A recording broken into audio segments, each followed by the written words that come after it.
Halo, nama saya Untung Unsong, orang Korea yang trading saham Indonesia. Melalui Ginseng Cari Duit, disampaikan apa yang saya pelajari di dunia trading. Seperti kita bahas di video terakhir, situasi pasar global semakin turun dalam, sepertinya bandar global mau kabur.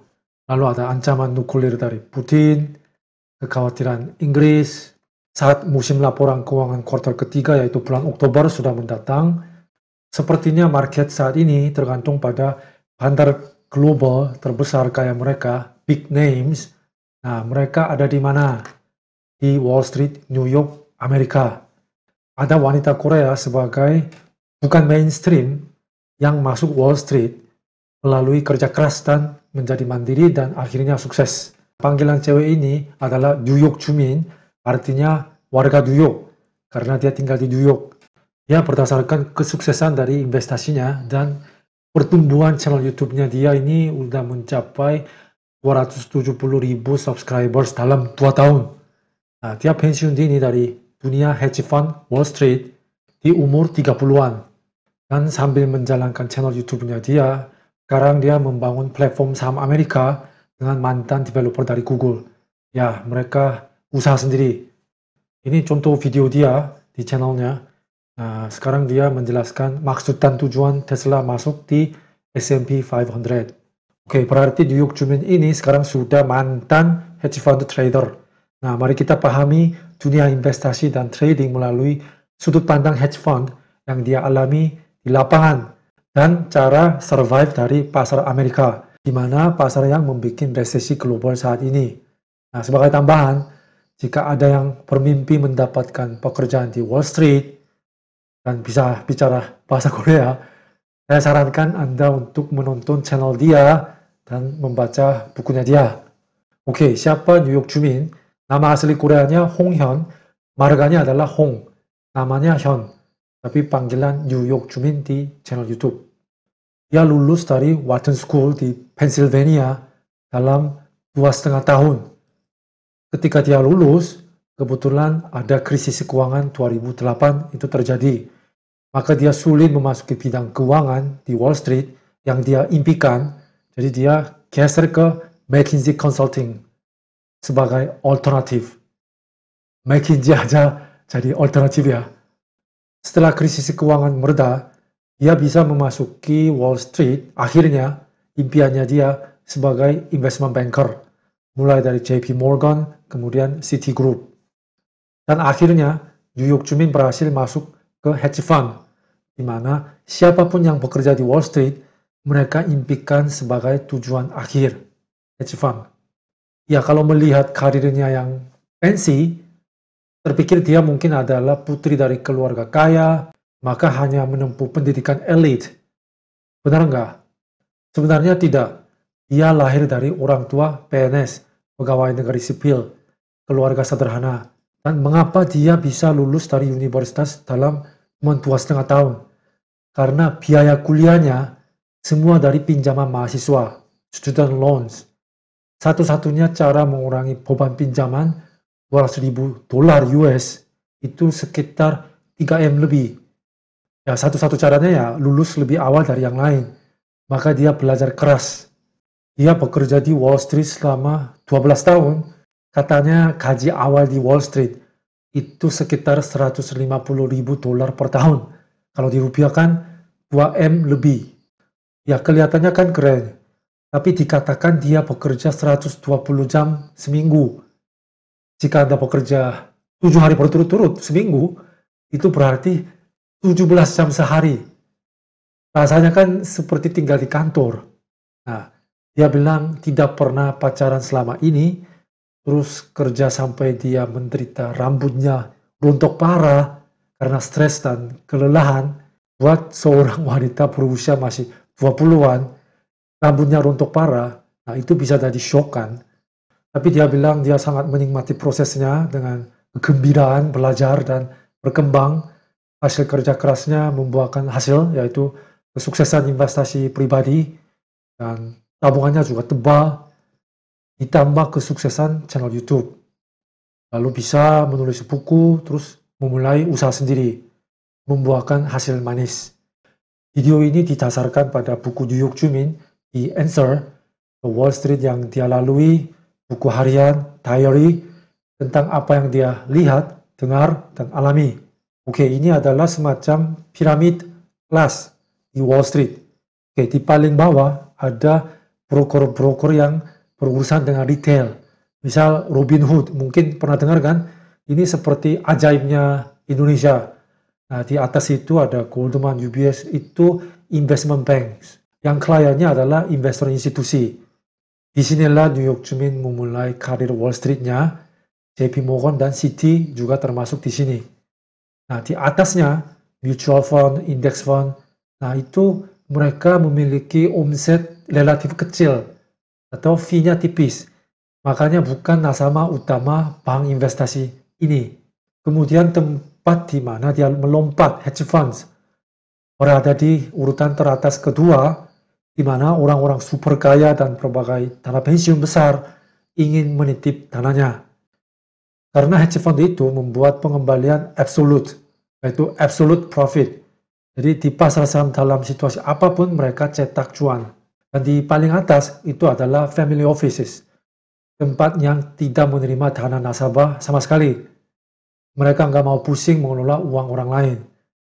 Benar-benar kantor keluarga yang hanya mengelola uang dia atau uang keluarga aja. Misalnya, orang Taipan seperti Drunken Miller yang pernah jadi tangan kanannya George Soros, dia memiliki kekayaan bersih 6,4 miliar dolar, itu hampir 100 triliun rupiah. Nah, itu aja besar sekali kan untuk dikelola sendiri. New York Jumin sebagai perempuan Asia bisa masuk dan bertahan dan berhasil di Wall Street, di mana mainstreamnya itu elit laki-laki, white guy. Rahasia dia survive adalah dia bilang investasi itu lebih dekat dengan studi humaniora, sastra ya. Karena pasar saham ujung-ujungnya digerakkan oleh manusia. Jadi studi tentang manusia itu lebih penting katanya. Dan New York Jumin dia sendiri menunjukkan bahwa life is timing. Nah, karena pada awal 2020 ketika dia bekerja keras di sebuah hedge fund, dia menjual semua sahamnya di investasi pribadinya untuk membeli rumah di New York. Kita tahu apa yang terjadi pada Maret 2020. Nah, maka dia menunda pembelian rumah, tadinya kan menjual untuk mencari mortgage. Nah, sekarang dia pegang cash, masih utuh, jadi itu dipakai untuk serok saham-saham sudah anjlok karena corona. Bahkan dia pakai leverage katanya, pinjaman untuk menambah beli, all in. Kita mungkin nebak hasilnya ya, kan karena work from home, dia membuka channel YouTube sendiri untuk menyampaikan situasi yang unik dari Wall Street yang dilanda krisis corona dan untuk berbagi pengalamannya di Wall Street. Dan pada saat itu, dia dapat momentum karena tahun 2020 mulai booming investasi saham Amerika di Korea. Jadi ini tahun 2019, 2020, uang harus keluar ke Amerika untuk membeli saham dari Korea, itu meningkatnya jauh, 3 kali lipat lebih. Maka konten-konten tentang saham Amerika itu sangat dicari. Jadi konten dibuat orang yang bekerja sebagai hedge fund trader di Wall Street menjadi hit banget. Dan sekarang tentu saja New York Jumin menjadi salah satu top YouTuber tentang saham Amerika di Korea. Oke, pelan-pelan kita belajar cara survive-nya ya. Dia mengakui, aku tidak begitu pintar. Dan saat kita mengakuinya, jalan akan mulai terbuka, katanya. Jadi di Wall Street, jangan mau menunjukkan harga diri atau egonya, katanya. Ketika dia masuk hedge fund, dia terus mengejar para traders yang senior yang sibuk untuk meminta tipsnya. Dan telepon mereka mengganggu terus untuk meminta wawasan dan strategi teknik trading. Jadi mereka pada merasa terganggu sampai ada senior trader yang auto reject nomor telepon dia. Jadi sampai segitunya. Tapi hasilnya, dia bilang dia dapat banyak ilmu dalam waktu yang singkat, terus dapat mentor-mentor yang baik juga. Jadi dia akui bahwa aku adalah orang paling bodoh di lingkungan ini, karena emang dia berada di Wall Street, di mana lingkungannya dikelilingi semua macam jenius, ya kan? Lalu ketika dia di interview untuk masuk hedge fund, dia juga dihabisin sama hedge fund manajernya. Nah, walaupun New York Jumin sudah pede untuk presentasi di interview, karena menurut dia materi presentasinya sudah mantap. Tapi kenyataannya dia dimaki-maki di depan muka, alasannya si New York jumin terlalu teori oriented. Dibilang sama manajer, skema real yang bekerja di dunia trading itu sangat berbeda dengan apa yang New York jumin mempresentasikannya. Jadi manajer itu marah besar, teriak, buang waktu ke orang bodoh yang polos, yang tidak tahu realitas pasar saham. Nah, lalu keluar dari ruangan katanya.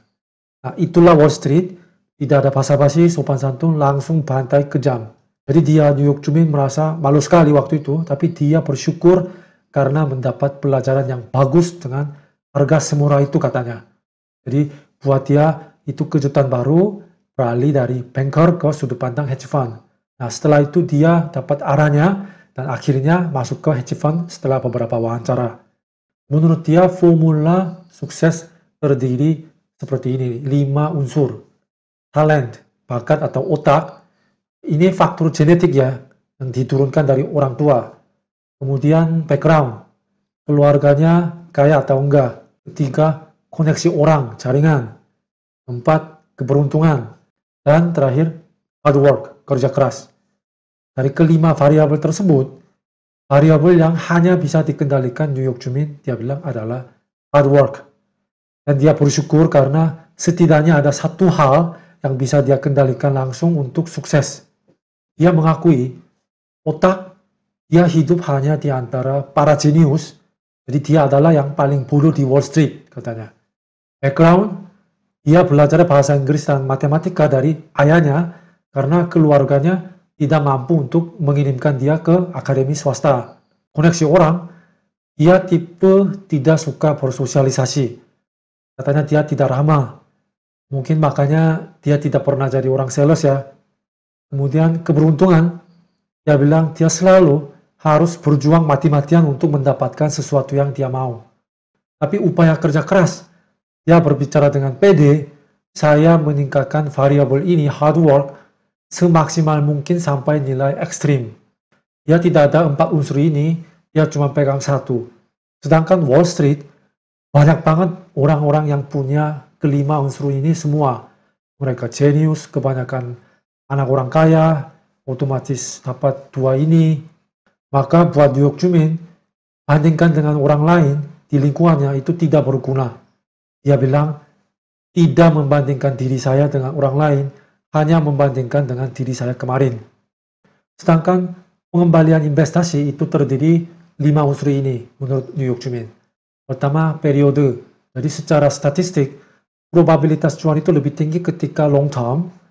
Terus risiko, untuk mengurangi risiko dia bilang solusinya adalah cicil beli dan cicil jual. Terus ketiga, principle. Itu harus ya disiplin. Udah bosan kan ya kata disiplin dipaku di telinga kita tapi susah dieksekusi. Keempat, momentum. Ini timing. Semakin kita baca sentimen pasar dengan lebih tepat, intuisi kita bertumbuh untuk menentukan timing masuk dan keluar. Terus luck. Nah, itu lebih ke skenario. Biasanya unsur luck itu datang kepada orang yang sudah menyiapkan berbagai skenario. Jadi menurut dia, investasi adalah merupakan fair game. Karena 5 faktor ini kita bisa sesuaikan dan merespon dengan strategi masing-masing. Dia akan melihat hedge fund manager terkenal aja bisa sering kalah. Bintang hedge fund manager yang tampaknya memiliki segala sesuatu di Wall Street, mereka pun ada yang jatuh karena mereka sulit keluar dari ego, elite mind yang terobsesi dengan pikiran cara saya selalu benar.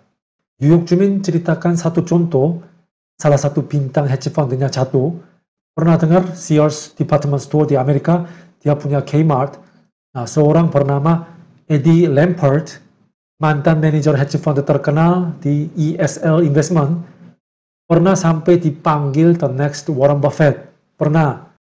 Lampert ini pernah mengambil alih Sears dan duduk sebagai CEO. Nah, si New York jumin mulai menganalisis perusahaan Sears ini. Nah, dia mengajukan short sale kepada tim. Short selling tahu kan? Dapat cuan ketika harga saham turun. Caranya meminjam saham, lalu menjual dulu di pasar, dan nanti sahamnya dibalikin setelah dia membeli kembali di pasar. Short selling ini, hedge fund, mereka aja sangat hati-hati karena kalau harga saham terus naik, kerugian bisa meningkat unlimited. Karena harga saham kan tidak ada batas untuk naik, ya kan? Beda dengan kita beli. Kalau dia ya skenario paling buruk kan delist atau ya gocap abadi. Nah, itu kan cuma kehilangan modal doang. Tapi kalau short itu bisa jadi berhutang setelah habis modal. Dan biaya pinjam saham juga tinggi. Maka kalau tingkat keyakinan dan kepastiannya tidak mendekati 100, itu susah lolos investment committee di hedge fund. Tapi kenapa New York Jumin begitu yakin short sell shares ini? Sedangkan bosnya New York Jumin dan timnya tidak setuju waktu itu. Karena reputasi dan kekuatan modal Lampert itu besar sekali. Tapi New York Jumin mampu membujuk tim dan komite peninjau investasi karena dia menemukan masalahnya melalui penyelidikan lapangan. Dia sadar reputasi dan kekuatan modal Lampert itu menutupi kenyataan sebenarnya yang pahit. Dia menemukan CEO industri retail dengan lebih dari 1.000 toko di seluruh negeri tidak pernah melakukan bisnis trip untuk meninjau lapangan. Tidak suka lihat lapangan. Nah, Lampert itu hanya menyuruh bawahannya dengan konferensi video kayak Zoom di rumahnya di Florida. Dalam industri retail, meninjau di lapangan itu kan sangat penting. Harus cek dan rasakan ketidaknyamanan pelanggannya di mana, apa kesulitan karyawan-karyawan di lapangan. Nah, komentar-komentar kayak ini dari New York Jumin akhirnya mendapatkan approval, persetujuan dari komite investasi untuk short sell. Oke, lihat area sini, dia mulai short sell, harga saham turun dari $15 menjadi kurang dari $1 dalam waktu setahun. Jadi mereka dapat cuan besar, 15 kali lipat. Jadi New York Jumin bilang karena dia fokus di CEO risk, maka dia berhasil. Ya ujung-ujungnya emiten itu tergantung key person, orang. Dan si Lampert sejak saat itu digugat oleh pemegang saham dan perusahaan shares sendiri. Oke, satu cerita lagi. Dia ditugaskan oleh bos untuk menganalisis pembelian saham resort hotel bernama Playa. Nah, ternyata Playa itu diinvestasikan oleh TPG Private Equity, di mana tempat yang bosnya si New York Jumin pernah bekerja. Dan bos itu pernah duduk di dewan direksi Playa setelah diinvestasikan oleh TPG. Kemudian bos itu pindah ke hedge fund yang New York Jumin bekerja. Nah, dengan kata lain, bos itu adalah semi orang dalam dari Playa. Nah, waktu itu manajemen Playa mengeluarkan outlook yang cerah, marginnya naik sampai 30% dan bla bla bla. Tapi si New York Jumin mengesampingkan angka-angka yang diproyeksikan, lalu berfokus pada pemahaman kepentingan orang dalam, khususnya manajemen Playa. Setelah diinvestasikan di PG Private Equity, kursi manajemen itu mulai diisi orang-orang tanpa pengalaman bisnis perhotelan, melainkan diisi orang-orang dari dunia finance. Mereka hanya fokus untuk mempromosikan angka-angka yang dibuat cantik saja, karena mereka juga taruh uang di saham Playa. Jadi waspadalah terhadap emiten yang sering terpapar media. Saya juga melihat beberapa contoh di Indonesia, di mana manajemen muncul di YouTube, berita, diwawancarai. Ya kadang-kadang harga saham naik, tapi setelah itu terjadi insidernya sell. Sebuah pertunjukan bagi orang dalam untuk menjual saham. Bisa jadi. Anyway, Playa ini karena ada semi orang dalam, yaitu bosnya, maka anggota komite investasi pun kebanyakan setuju untuk dibeli saham ini. Bahkan ada yang bilang Playa ini harus porsi terbesar di dalam portfolio. Ya kayak politik, biasalah. New York Jumin bilang waktu itu dalam otaknya dia, duty to resist itu bekerja, yaitu kewajiban untuk menolak konsensus dan tekanan jika fakta itu berbeda dengan apa yang dipercayai oleh banyak orang. Karena setelah New York Jumin survei di lapangan, biaya operasional meningkat dan menemukan angka-angka proyeksi itu dibuat tidak sesuai dengan realitasnya. Jadi New York Jumin memutuskan ini adalah value trap. Walaupun manajemen sudah ompong dengan angka-angka cantik dan teriak saham ini undervalued di media, sudah lama tidak direspon market, maka ini bisa kena jebakan. Kesimpulannya, si New York Jumin berjuang keras untuk hedge fund mereka tidak beli saham Playa dengan a duty to resist entah itu semi orang dalam dan bosnya dia. Kalau tidak sesuai dengan fakta dia temukan, ya fight, tapi komite investasi setuju untuk beli. Tapi porsinya kecil, cuma 1% dari portofolio. Karena mereka mengingat wajahnya bos. Nah, hasilnya bagaimana? Mereka beli di harga $10 dan mereka cut loss di $3 waktu corona katanya. Kalau ini contoh saham New York Jumin, dia sendiri pernah kena value trap. Tapi akhirnya dia sampai pikiran bahwa pasar bukanlah tempat untuk membuktikan bahwa saya tidak salah. Maka dia mengajukan laporan untuk sell semua saham stay. Cuan selama 13 bulan hanya 1,8%. Di kolom alasan sell, dia tidak tulis panjang lebar. Cuma satu kalimat aja, karena market selalu benar. Ini adalah 3 kesamaan yang dimiliki oleh para trader yang gagal, yang New York Jumin alami selama 12 tahun di Wall Street. Pertama, tidak seimbang momentum dan fundamental. Harusnya kan fleksibel. Jika hanya mengikuti momentum saja, sering nyangkut di pucuk. Tapi kalau hanya melihat fundamental doang, banyak kasus membuang waktu dengan nunggu lama dan kena value trap, seperti tadi. Kedua, tidak ada prinsip stop loss. Walaupun ada, tidak disiplin. Sering dengarkan dari scalper besar di Indonesia, harapan adalah hal terburuk bagi seorang trader. Kata New York Jumin juga sama. Ketiga, memotong profit terlalu cepat. Nah, jika nilainya masih melebihi harga, maka harus ditahan tanpa melihat floating profit. Kita kan gatal untuk jual. Hanya perlu menjual saat harganya melebihi nilainya. Ya memang tantangan besar sih ini. Jadi siapa trader terkuat? Kuat bukan berarti bertahan lama, tetapi mereka yang bertahan lama adalah trader yang kuat, katanya. Kalimat kayak gini kan pernah dengar kan? Tapi di pasar saham juga sama, dia bilang. Jadi dia mengagumi para trader tua yang masih bertahan melewati krisis seperti dot-com bubble, krisis Lehman Brothers tahun 2008, dan Corona. Jam terbang tidak bisa bohong. Kalau video ini, kenapa don't be an ostrich? Karena burung unta itu memiliki kecenderungan untuk membenamkan kepalanya di dalam tanah untuk menyangkal kenyataan ketika menghadapi krisis. Oke, kalau gitu rahasia orang yang survive lama, sukses di market, mereka seperti apa? Nah, menurut pengalaman New York Jumin, pertama mereka suka trading. Mereka mengekspresi bahagia ketika sedang menonton pasar. Kedua, mereka cepat mengakui bahwa dia sendiri yang salah. Nah, jika Anda tidak agresif, Anda tidak bisa menghasilkan cuan, ya kan?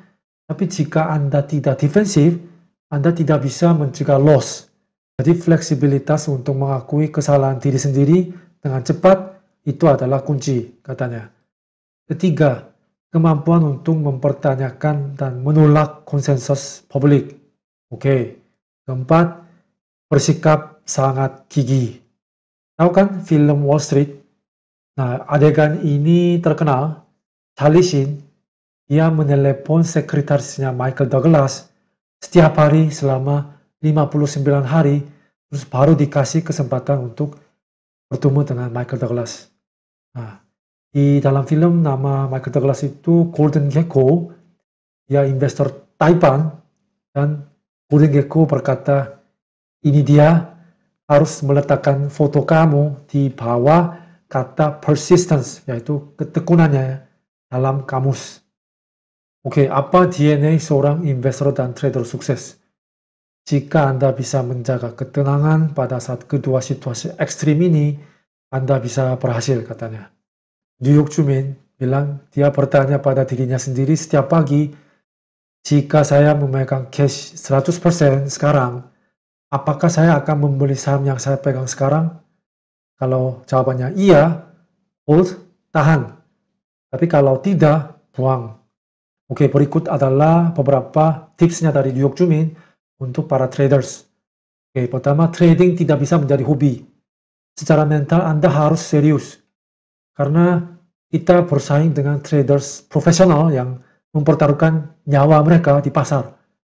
Jika Anda melakukan trading sebagai hobi, Anda hanya akan melihat tingkat pengembalian di level hobi aja.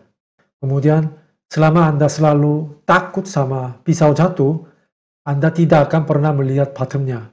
Jadi, jika itu menakutkan, Anda harus mulai cicil beli, katanya. Sepanjang Anda sudah belajar fundamental dan prospek sahamnya. Maka prinsip pertama untuk menghilangkan emosi adalah membeli dengan mencicil dan menjual dengan mencicil. Kemudian, jika Anda khawatir dengan posisi Anda sedang melakukan trading yang salah karena emosinya terlibat. Kurangi size posisi Anda sampai kecemasan itu hilang. Berikutnya, tidak ada trader dalam sejarah Wall Street yang berhasil hanya dengan mengandalkan analisis chart. Fundamental itu tidak boleh diabaikan. Terakhir, jika ada satu metrik yang disoroti oleh semua pakar investasi, itu adalah free cash flow, arus kas bebas. Saat menganalisis fundamental, free cash flow itu adalah indikator terpenting bagi New York Jumin. Ya memang kalau masih ada sisa uang setelah diputarin untuk jualan dan investasi, artinya kan perusahaan bertumbuh kencang. Oke, sekian dari saya. Lalu kenapa ada es krim Häagen-Dazs dipegang sama patung New York? Karena saya lihat ini. Ini bukan iklan Häagen-Dazs, ini just for fun aja. Oke, kalau konten ini bermanfaat, like dan jangan lupa subscribe dan komentar dan set alarm biar tidak ketinggalan konten berikutnya. Terima kasih, sampai jumpa.